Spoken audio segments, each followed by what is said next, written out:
Assalamualaikum warahmatullahi wabarakatuh. Saya Indah Nuryulianti. Di sini saya akan menjelaskan mengenai penyakit gagal ginjal pada mata kuliah diagnostik klinik. Berikut adalah penjabarannya. Yang pertama kita bahas di sini adalah pendahuluannya. Yang harus kita ketahui adalah ginjal terletak di retroperitoneal dalam rongga abdomen dan berjumlah sepasang, serta merupakan organ vital bagi manusia. Penyakit ginjal sendiri itu merupakan salah satu isu kesehatan dunia dengan beban pembiayaan yang tinggi, dan ditemukannya urium pada darah merupakan salah satu tanda dan gejala dari penyakit gangguan pada ginjal. Mekanisme dasar terjadinya penyakit ginjal kronis adalah adanya cedera jaringan. Cedera sebagian jaringan ginjal tersebut menyebabkan pengurangan massa ginjal, yang kemudian mengakibatkan terjadinya proses adaptasi berupa hipertrofi pada jaringan ginjal normal yang masih tersisa dan hiperfiltrasi. Sekitar 1 dari 10 populasi dunia teridentifikasi mengalami penyakit ginjal kronis. Hasil studi systematic review dan meta-analisis yang dilakukan oleh Hill dan kawan-kawan pada tahun 2016 menunjukkan bahwa 13,4% penduduk dunia menderita penyakit ginjal kronis. Hasil riset yang dilakukan pada tahun 2013 menuliskan bahwa angka kejadian penduduk Indonesia yang menderita gagal ginjal sebanyak 2 per 1000 penduduk, dan angka kejadian penderita batu ginjal adalah 0,6%.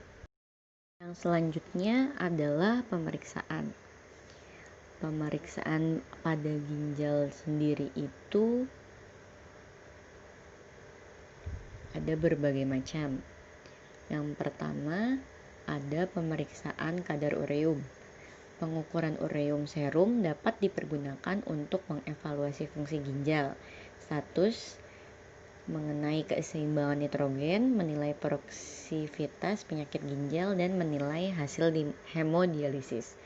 Di sini sudah tertera bagaimana cara penghitungan dalam pemeriksaan kadar ureum.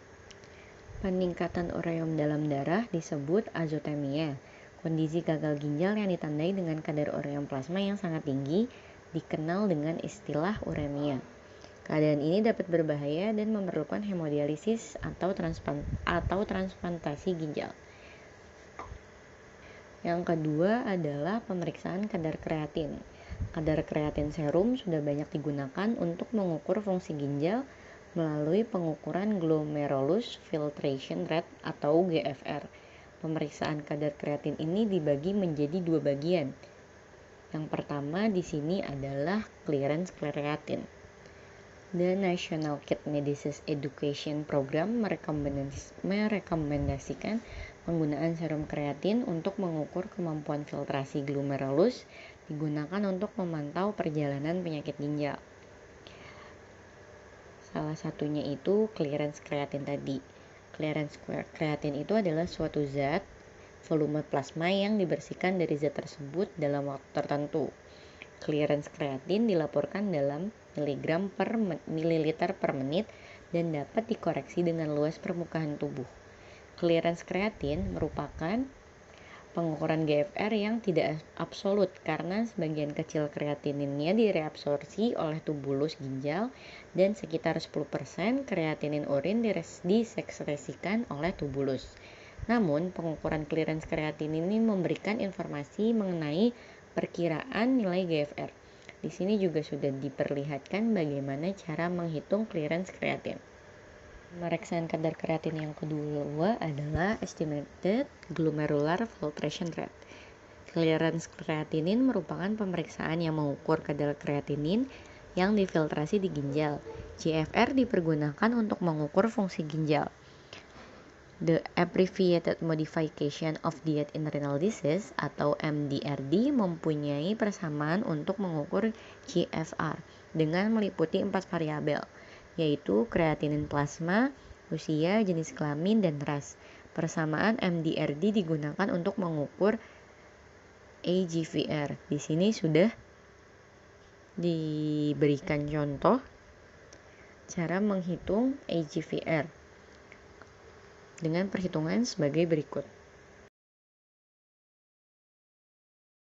Yang selanjutnya adalah pemeriksaan lain. Yang pertama ada pemeriksaan asam urat. Asam urat adalah produk katabolisme asam nukleat purin.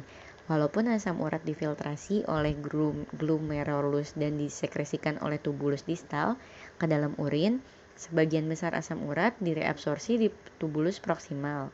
Bahan pemeriksaan untuk asam urat itu berupa heparin plasma, serum, dan urin. Yang kedua adalah pemeriksaan sistatin C. Sistatin C itu dapat digunakan sebagai pengganti kreatinin dan clearance kreatinin dalam menilai dan memantau fungsi ginjal. Sistatin C menjadi pilihan parameter yang dapat menilai fungsi ginjal pada kondisi bila pengukuran kreatinin tidak akurat karena adanya gangguan pada metabolisme protein seperti pada sirosis hati, obesitas, dan malnutrisi. Selanjutnya, pemeriksaan beta-2 mikroglobulin. Bila terjadi peningkatan pada kadar beta-2 mikroglobulin menunjukkan adanya peningkatan metabolisme seluler yang sering terjadi pada penyakit mieloproliferatif dan limfoferatif, inflamasi, dan gagal ginjal. B2 mikroglobulin mempunyai ukuran yang kecil sehingga dapat dengan mudah difiltrasi oleh glomerulus. B2 mikroglobulin serum memberikan informasi gangguan fungsi tubulus pada pasien transplantasi ginjal dan adanya peningkatan kadar B2 mikroglobulin menunjukkan adanya penolakan organ tersebut. Selanjutnya adalah pemeriksaan mikroalbuminuria, merupakan salah satu keadaan ditemukannya albumin pada urin. Yang kelima ada pemeriksaan inulin. Dan yang keenam ada pemeriksaan zat berlabel radioisotop. Beberapa zat berlabel radioisotop telah digunakan untuk menilai GFR pada manusia, yaitu ada 51CR, eta, iotalamet, DTPA. Dalam jumlah sedikit, tidak menyebabkan toksik.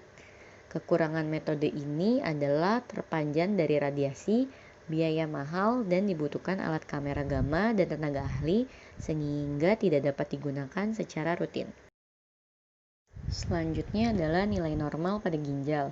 Seperti yang sudah disebutkan dalam pembahasan pemeriksaan ginjal sebelumnya, kadar kreatin yang normal pada orang dewasa berkisar antara 0,6 sampai 1,2 mg per dl untuk pria dan 0,5 sampai 1,1 mg per dl untuk wanita. Pasien dengan nilai kreatinin 1,5 mg per dl atau memiliki faktor risiko 2 kali lebih besar dibanding pasien dengan nilai kreatinin kurang dari 1,5 mg per dl untuk mengalami gangguan kardiovaskuler. GFR pada ginjal normal umumnya di atas nilai 60. GFR yang berada di antara nilai 15 sampai 60 menunjukkan adanya penyakit ginjal atau gagal ginjal. Sedangkan GFR yang berada di bawah 15 menunjukkan gagal ginjal tahap akhir dan membutuhkan terapi penggantian ginjal atau bisa juga dengan hemodialisis. Dan selanjutnya adalah interpretasi data. Prevalensi gagal ginjal kronik di Indonesia pada pasien usia 15 tahun ke atas yang didiagnosis dokter sebesar 0,2%, pada umur 25 sampai 44 tahun 0,3%, diikuti umur 45 sampai 54 0,4%, umur 55 sampai 74 tahun 0,5%, dan yang tertinggi itu pada kelompok umur di atas 75 tahun yaitu 0,6%. Untuk prevalensi pada laki-laki 0,3%, lebih tinggi dari perempuan yang hanya 0,2%. Penderita penyakit gagal ginjal juga mengalami keluhan lain, di antaranya ada kekurangan energi, mengantuk, dyspnea, edema, nyeri, mulut kering, kram otot, kurang nafsu makan, konsentrasi yang buruk, kulit yang kering, gangguan tidur, serta sembelit. Dan yang terbanyak dari keluhan yang dialami pasien gagal ginjal ialah mengalami kekurangan energi atau lesu dan pruritus. Selanjutnya adalah jenis kelainan yang terjadi pada ginjal. Ada beberapa kelainan pada ginjal. Yang pertama ada batu ginjal, Batu ginjal sendiri adalah penyakit yang ditandai dengan adanya endapan garam kalium dan asam urat di dalam ginjal yang kemudian membentuk kalsium karbonat sehingga menghambat aliran urin dan dapat menimbulkan rasa nyeri. Yang kedua ada uremia, yaitu penyakit tertimbunnya urea di dalam darah sehingga mengakibatkan keracunan. Penyakit ini merupakan akibat dari gagal ginjal yang membuat urea tidak bisa dikeluarkan oleh tubuh dan menumpuk di dalam darah. Penyebab utamanya adalah terlalu banyak mengkonsumsi protein, obat-obatan seperti kortikosteroid, tekanan darah rendah, dan gangguan pada aluran kemih. Ini adalah pilonefritis, yaitu penyakit peradangan pada jaringan ginjal dan pelvis yang disebabkan oleh bakteri dan dapat menjadi akut serta kronis. Penyakit ini dapat menyebar ke bagian utama ginjal dan menyebabkan gagal ginjal. Di sini terlihat ya perbedaan ginjal sehat dan ginjal yang menderita pilonefritis ya. Selanjutnya ada gagal ginjal. Gagal ginjal adalah kelainan di mana ginjal tidak dapat berfungsi sebagaimana semestinya sebagai alat penyaring darah. Gagal ginjal sangat berbahaya dan bahkan dapat menyebabkan kematian karena ginjal tidak dapat mengeluarkan zat-zat yang harus dibuang dari tubuh.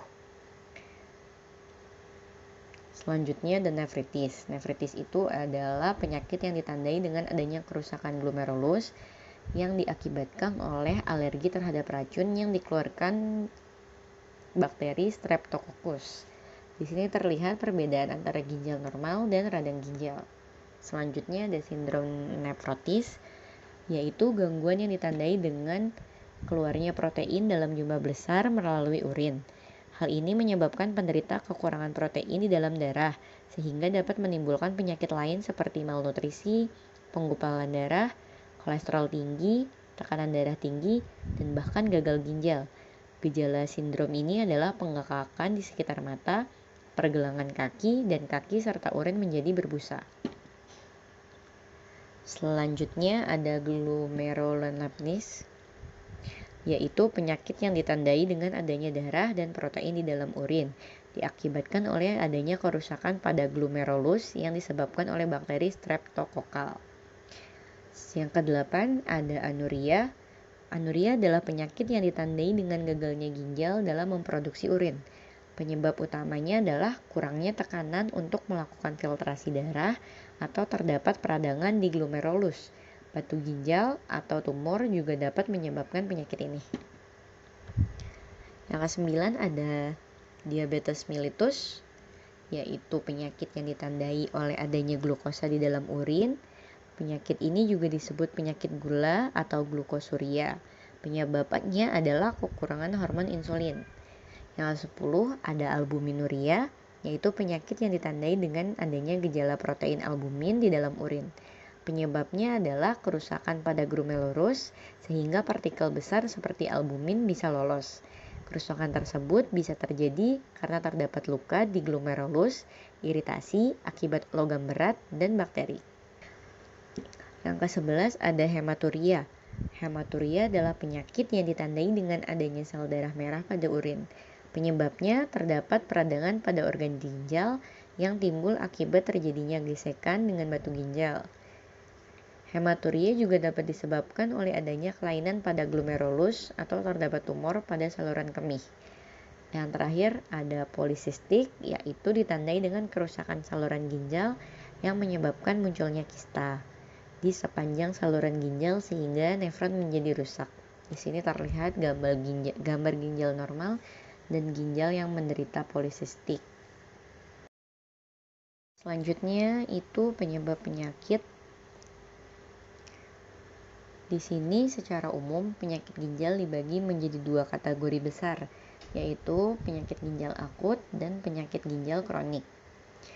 Untuk penyakit ginjal akut, penyebab utamanya itu biasanya kerusakan pada jaringan ginjal akibat pengobatan, infeksi berat, atau zat pewarna radioaktif.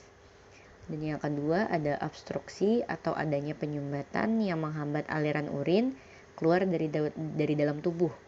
Misalnya akibat batu ginjal atau pembesaran prostat.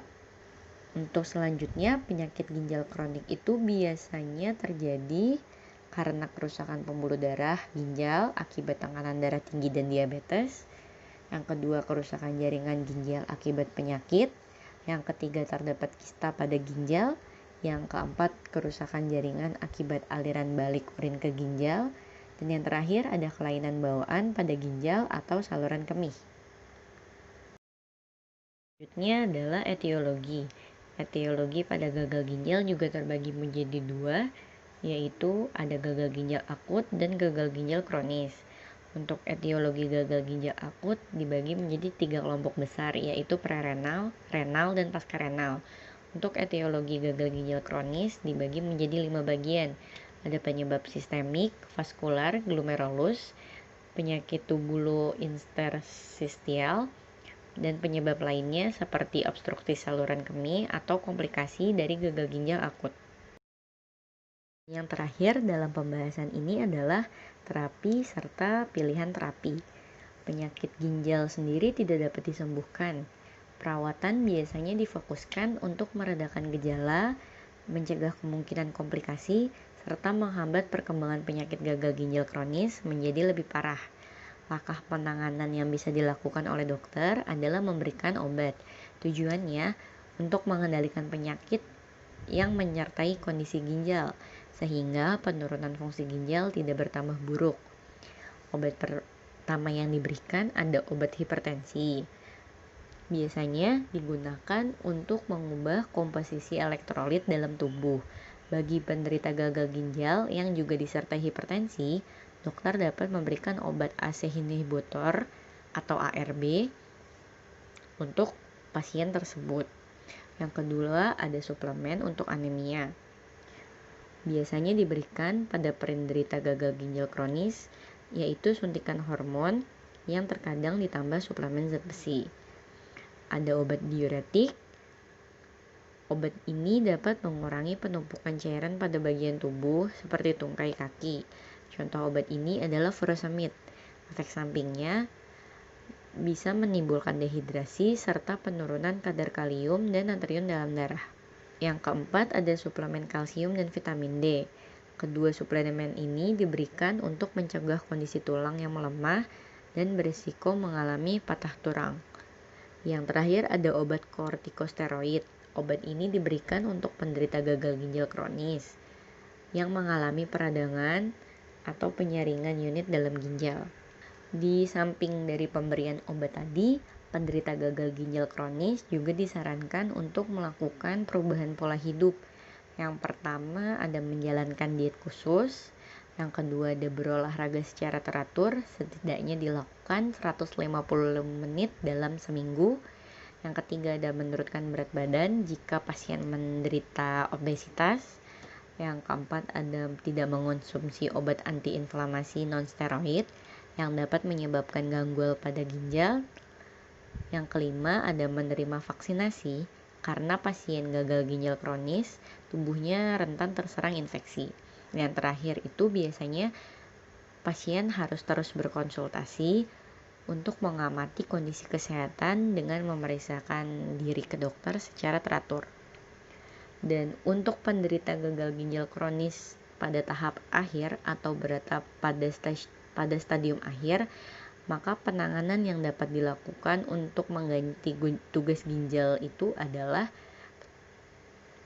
ada yang pertama pilihannya hemodialisis dan yang kedua adalah transplantasi ginjal. Sekian dan terima kasih presentasi dari saya. Maaf apabila ada kekurangan kata.